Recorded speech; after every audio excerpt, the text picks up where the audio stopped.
Hey folks! Welcome back to Let's Play Outrun 2006, the breakout 2006 Outrun game in a series that has only gotten better with time. I'm your host, TPC Gamer, and in our last episode, we made it to Goal C, the single most bland map in the game. But on the flip side of the coin, that means that everything we see from here on is going to be golden. You know me, glass half full kind of a guy. Although actually I'm the boring realist who says that the glass is twice as big as it needs to be. But let's not dwell on that and get back to the drive. Oh, wait a second, that bus is usually down here on the corner. I remember it well.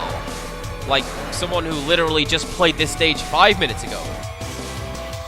Gotta say, it's a little bit unnerving seeing it up there on the straight.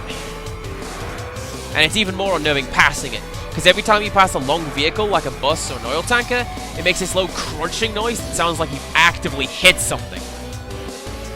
And damn, I just had the beach on fire! Did you see that run? I mean, hopefully, because you're still here. Whoa! Man, do you remember Panzer Dragoon? This game certainly does!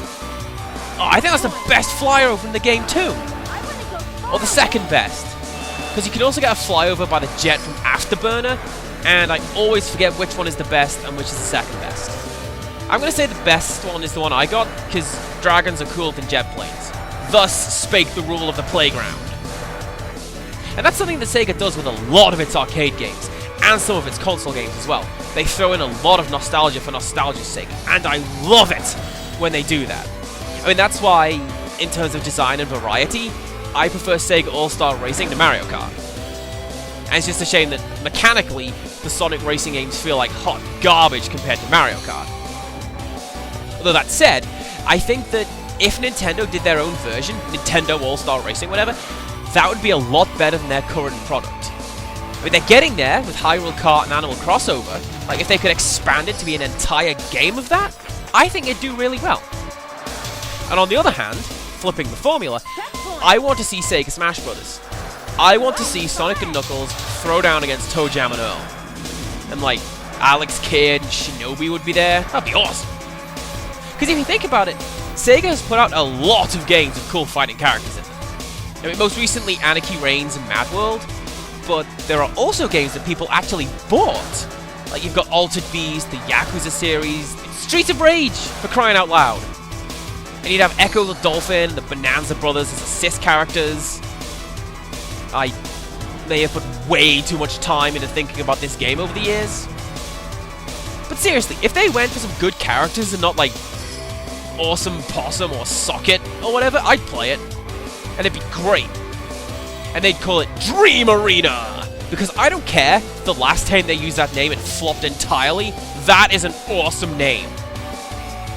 And they won't make it, because Smash Bros. Got the formula right, and the Sega version would have to alter the formula for copyright reasons, which would invariably ruin everything.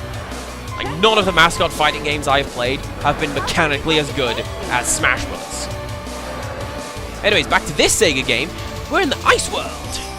Remember the last time I played an Outrun game and the Ice World was where everything fell apart? That happened in my test runs too. So, let's hope that things go better now that people are watching. Wait a second, did I just get points for passing that guy twice? Am I seeing things right? Did I just make that up? Oh, that oil tank is in a bad position. And that isn't even the corner that I have trouble with in this map. It's this S-bend coming up. Alright, wish me luck. Yeah, okay. Whoa! Well, let's not knock that because that totally worked and it looked super cool for all the people who are watching. And it rather embarrassingly went quite a ways better than some of my test runs did. It doesn't exactly fill me with confidence for this last track, because when I first came to play this game in my own time, this right here was the first track I couldn't complete. Which is a shame, because look at how beautiful this is! We're in Rome! That's in America, right? If it is, I bet it's in Georgia. They've got all kinds of place names named after that little corner of Europe. Oh, and look! It's the Arch of Constantine, which is in its geographically correct location next to the Colosseum. I wonder if you could jump a car through those arches. I wonder if that's me awkwardly foreshadowing something. Probably not. Let's try not to think about it. Oh, man, I really cannot overstate just how much I love the scenery in this map. Oh, except for that. Did you see that aqueduct blip out of existence? Spooky. But yeah, any non-European viewers, this is what it looks like. We have tons of cool architecture just lying about the place. And I really hope my rival hit the brakes before he reached the crowd like we did. Otherwise, we're looking at rather the catastrophe. Oh, and speaking of the crowd, look at how good they look. But they actually look better here than they did on the 360. How'd you figure that? Anyways, that is it for this video. So join us next time for more Outrun 2006. And until next time, goodbye.